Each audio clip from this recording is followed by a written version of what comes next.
Muy buenos días, Alfonso, y buenos días al público que siempre te escucha. Vamos con la agenda para la mañana de hoy. Como Wilda nos decía que con Trump en la presidencia no sabemos qué va a pasar de Puerto Rico, con Puerto Rico de aquí al mes que viene. Yo le digo, bueno, quizás no sabemos lo que pueda pasar de aquí al viernes. Sí. El problema con Trump es que como te apuntas, no tenemos un plan B. Correcto, Alfonso. Y vamos a repasar qué es lo que probablemente Trump logre, ¿verdad? Porque ahora mismo lo que hay es una batalla campal entre los deseos del presidente de imponer toda una agenda sin ningún tipo de limitación. Agenda que se veía desde siempre, ¿no? Según sus posturas fascistas, radicales, y que estaba sustentada por el proyecto 2025 de la Heritage Foundation, donde ahí está toda la explicación y toda la argumentación de las medidas que él está tomando. Y cuando digo batalla campal, no es porque los demócratas le estén haciendo oposición y haya un debate de ideas, porque tú sabes que los demócratas están realmente arrinconados. Primero por el estupor de haber perdido ante Trump y perdido de la manera terrible que perdieron, ¿verdad? Que aunque en términos porcentuales tú puedes decir, no, fue por un chipito, ¿no? Pero perdieron en todas las áreas, ¿no? Todos los swing states, la Cámara, el Senado, etcétera. Y no es el Partido Demócrata, es realmente las organizaciones que están llevando a cabo los litigios en los tribunales, donde están cuestionando la imposición de las órdenes ejecutivas por encima del mandato de la Constitución y de la ley. Ya hemos visto que varios programas que Trump tiene de recortar fondos, de despedir personas, de meterse dentro del Departamento del Tesoro, de tener acceso a toda la información confidencial, pues han tenido oposición en primera instancia, Alfonso. O sea, las Cortes de Distrito Federal están diciendo, espérate, que esto no parece legal. Porque hay una jerarquía de las normas. Está la Constitución, están las leyes y están las órdenes ejecutivas. Y lo que está empujando Trump, la retórica constitucional que está empujando Trump, es que yo como presidente, que soy la cabeza de una de las tres ramas, tengo el poder absoluto de gobernar sobre la rama ejecutiva a pesar de lo que diga el Congreso. Y cuando digo a pesar de lo que diga el Congreso, es a pesar de que el Congreso haya dicho que yo no puedo despedir a un agente sin darle un debido proceso de ley, que yo no puedo despedir a un agente sin tener justa causa, que yo no puedo detener los gastos cuando en realidad el Congreso es quien dispone el presupuesto, ¿verdad? Y esa es la batalla que se está dando, y eso va a ir a los circuitos, principalmente los casos de DC, ¿verdad? Porque la mayoría de los casos son en el área metropolitana, ¿verdad? La capital americana.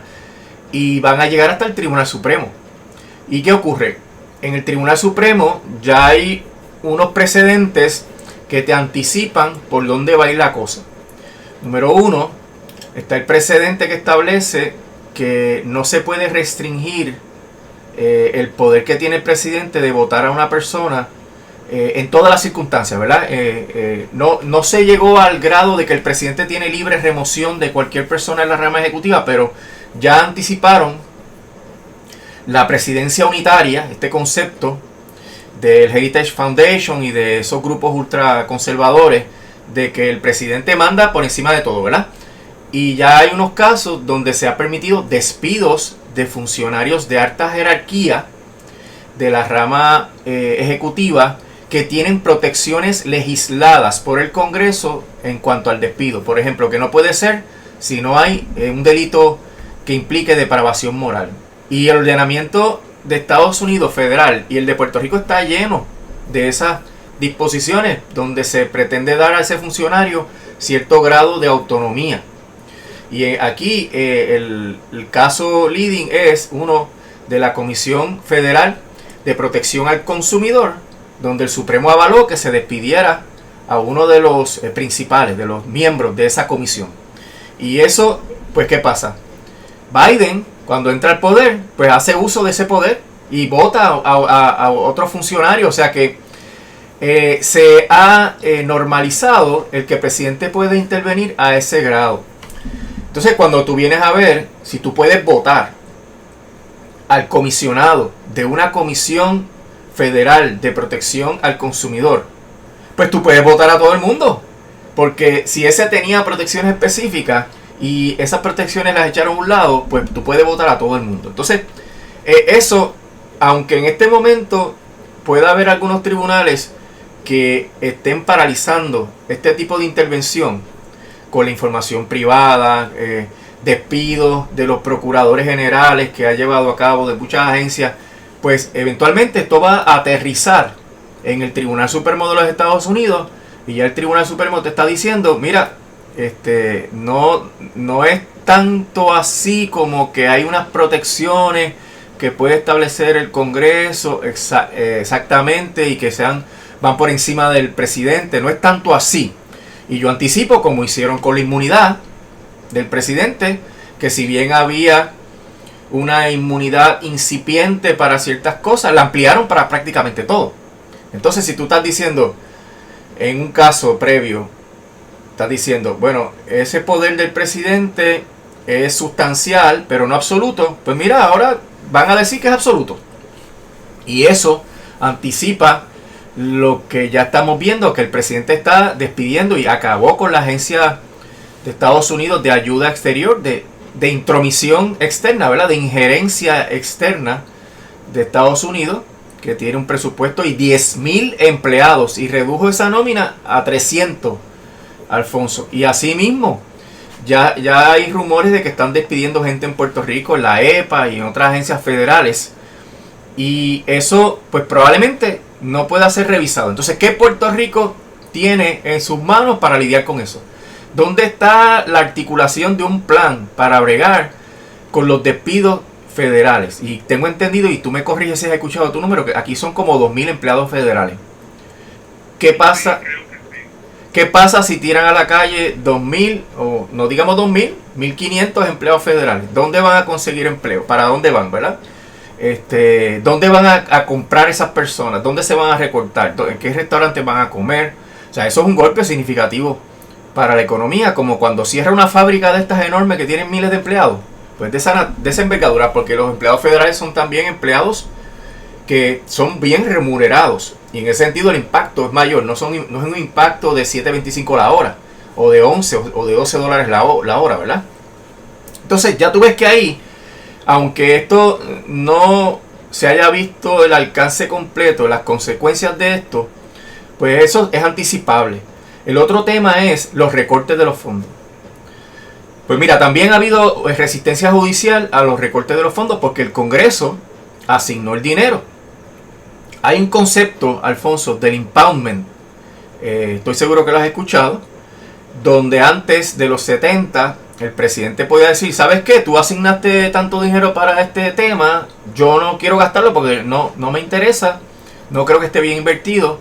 Y el presidente no gastaba el dinero. La agencia federal del Ejecutivo no hacía los cheques. Y entonces eso se reguló y hay una ley. Y esa ley establece en términos generales, ¿verdad?, que no se puede hacer eso. Pero si el presidente lo quiere hacer, pues tiene que consultar al Congreso.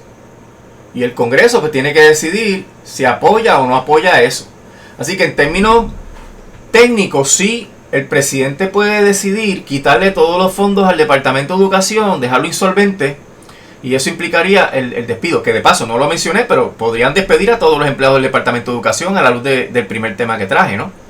Y aquí pues mucha gente vive de los fondos asignados por el Departamento de Educación, que de paso no son, el Departamento de Educación no tiene control específico de lo que se enseña, más sí tiene muchas protecciones para los alumnos desventajados, para que la gente pueda estudiar, regular los préstamos estudiantiles. O sea que aquí hay un montón de funciones del Departamento de Educación que son importantísimas para Puerto Rico. Así que si Trump puede despedir los empleados del Departamento de Educación, pues ya tú sabes qué va a pasar, y digo federal, ¿verdad? ¿Qué va a pasar en Puerto Rico? Y si puede entonces decir también que le voy a quitar los fondos al Departamento de Educación, lo único que tengo que hacer es ir al Congreso. ¿Qué va a hacer el Congreso pues es anticipable que el Congreso está aterrorizado por todo lo que está pasando. Y cuando digo el Congreso, es la mayoría congresional, ¿no? Que tiene los votos para hacer y deshacer. Pues, porque la cultura dentro de MAGA, que ya no es ni partido republicano, porque ya no se habla de partido republicano, es MAGA, ¿no? Es que si tú te opones a lo que dice el rey Trump, pues te cancelan. Y en 2 años tú pierdes la elección.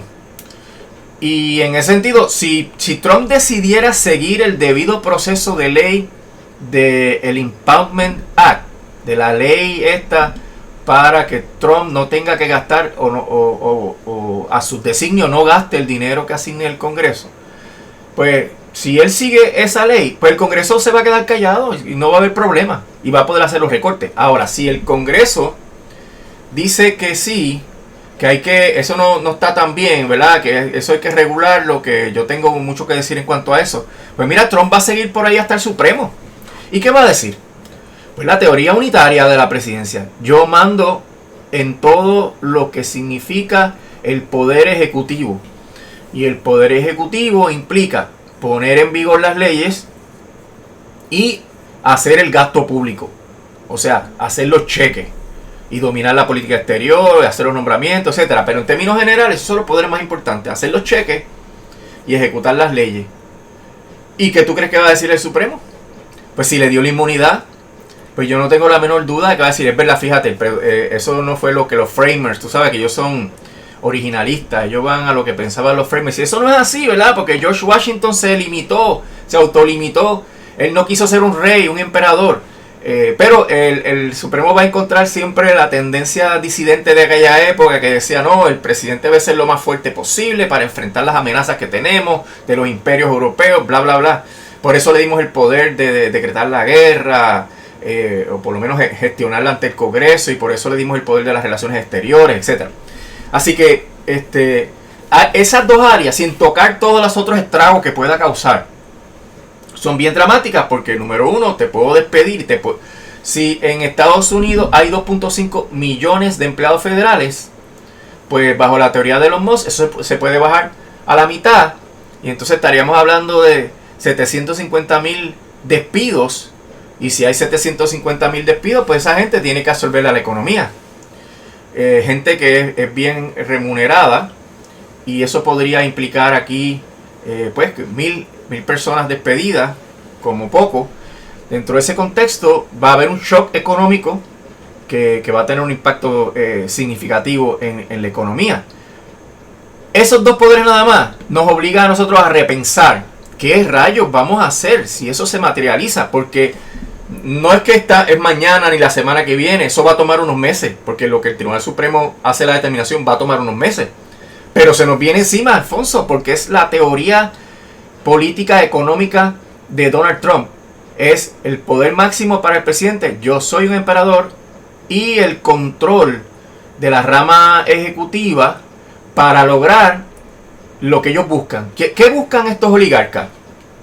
Porque sabemos que son unos oligarcas, ¿no?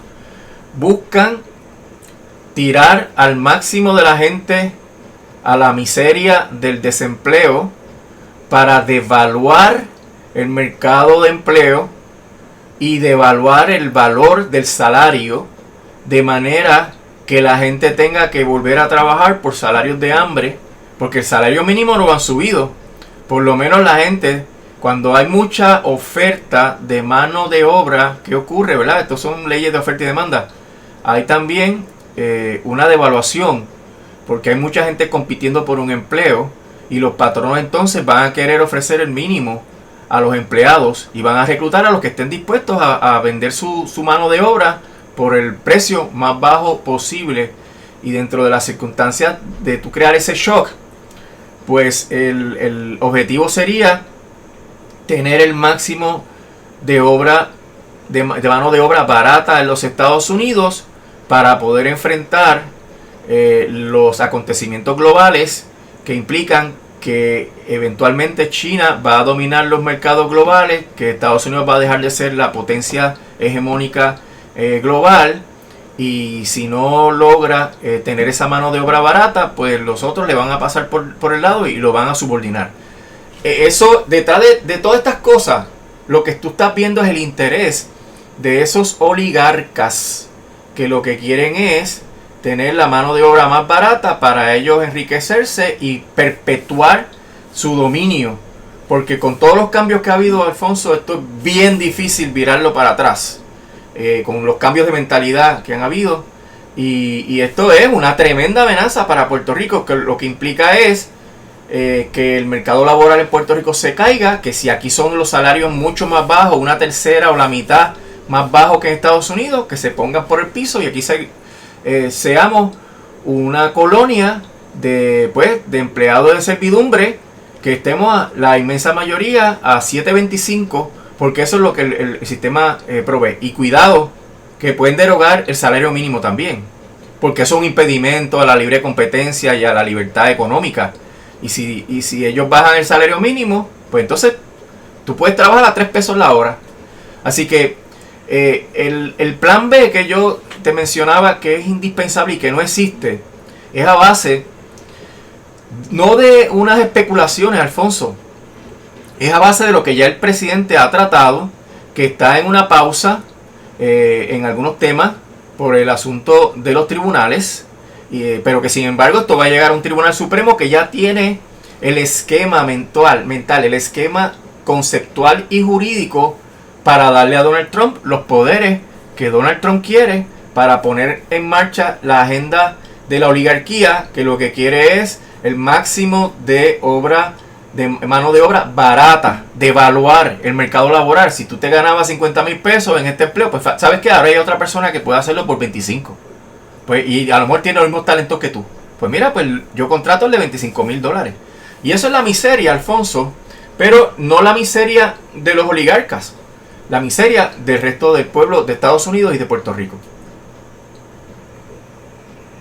La verdad que el panorama es muy aterrador. Sí, bueno. Pensando todo lo que puede ocurrir, y ciertamente pues, de los tribunales que podrían ponerle como a algunas acciones de Donald Trump, pero los golpes han sido salvajes. Y todo parece indicar de que él está muy consciente de que su mandato es prácticamente de 2 años, porque según el precedente histórico es que los demócratas retomen control de la Cámara, por lo menos de una de ellas, en las próximas elecciones de medio término. Pero no sé qué va a quedar del país cuando llegue ese momento. Sí, mira, y es que hay que estar claro, o sea, el sistema constitucional de los Estados Unidos permiten un Donald Trump, porque el sistema se modifica, se acopla a las fuerzas políticas, y la fuerza política de Donald Trump, a base del fascismo, ¿verdad? De esta ideología de que hay un grupo social en mi país que es superior a los demás y que ese grupo tiene derecho a hacer lo que quiera con los demás, pues la interpretación del Tribunal Supremo de lo que significa la Constitución le está dando paso a ese fascismo. Así que es el propio sistema que se va modificando, ¿verdad?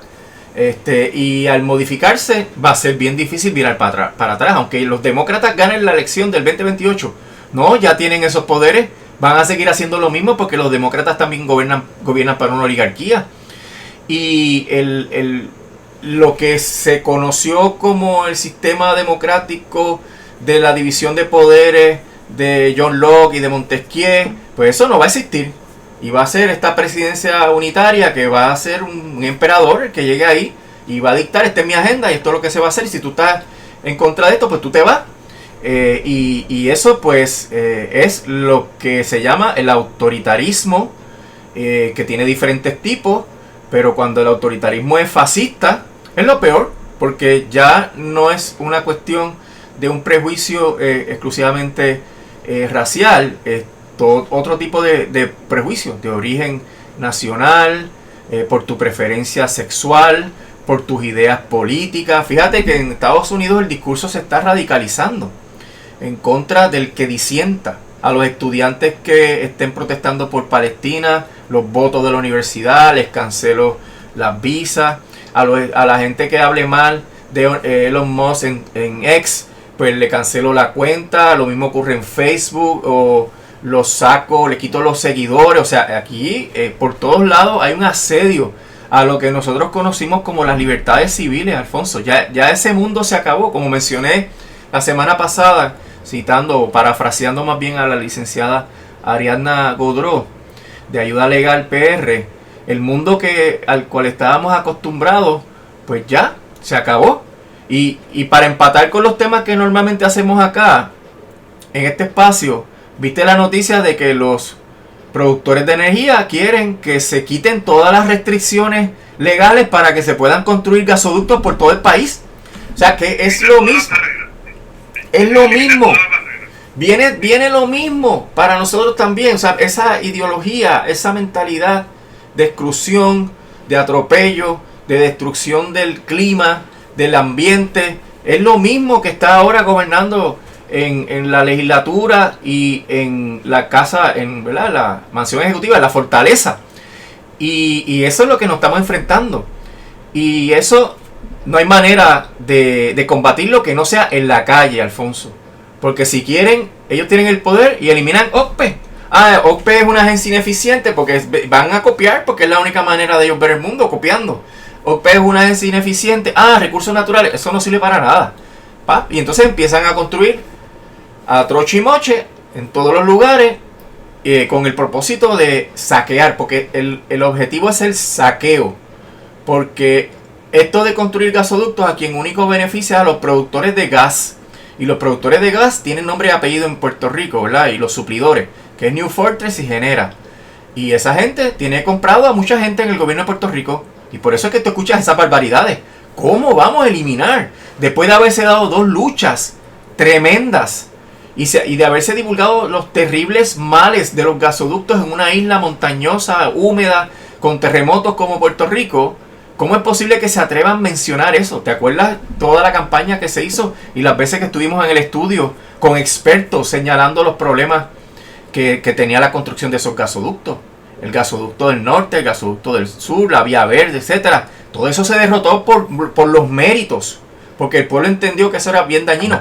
Y aquí pues se le olvidó. Se le olvidó a la gente, ¿verdad? No, eso es terrible. Y hay que dar la lucha en la calle. No hay otra alternativa, Alfonso, para evitar los desmanes que se nos vienen encima por falta de originalidad y por copiete de lo que está pasando en Estados Unidos. Por eso es que hay que hacer un plan B, y quiero cerrar con eso, ¿verdad? Porque se nos viene la casa encima, Alfonso, y el plan B tiene que salir de la sociedad civil, tiene que salir del pueblo.